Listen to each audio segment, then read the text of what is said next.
দর্শক, প্রথমে রহস্য মনে হলেও বাস্তবে ভয়াবহ রূপ ধারণ করেছে শরীয়তপুরের গোসাইরহাট উপজেলা স্বাস্থ্য কমপ্লেক্সের প্রাঙ্গণে 50 ফিট জায়গা জুড়ে অতিরিক্ত উত্তপ্ত, এবং সেই উত্তপ্তের কারণে এলাকাবাসী ফায়ার সার্ভিসকে খবর দেয়। ফায়ার সার্ভিস এসে প্রথমার্ধে পানি দেয়, কিন্তু পানি দেওয়ার সাথে সাথেই পানি শুকিয়ে যাচ্ছিল, যার কারণে ফায়ার সার্ভিস কিছু জায়গা খুঁড়ে তারপরে পানি দিচ্ছে, কিন্তু তারপরেও গরম তাপ আসলে কমছে না।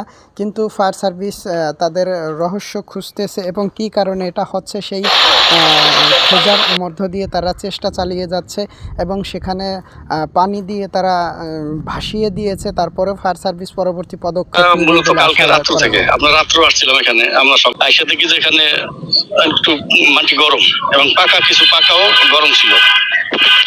দেখে আমরা তখন কোনো কিছু পাই নাই, তারা আমরা কিছুক্ষণ ওয়েট করে পরে আমরা আবার চলে যাই। ওনাদেরকে বলছি যদি কোনো সমস্যা হয়, বড় ধরনের কোনো সমস্যা হলে আমাদেরকে কল দিবেন। পরে আজকে আবার ওনার মাটি গর্ত করছে, মাটি আর কি গর্ত করতেছে, তা বলছে যে একটু ভাপের মতো হচ্ছে, ধোয়ার মতো।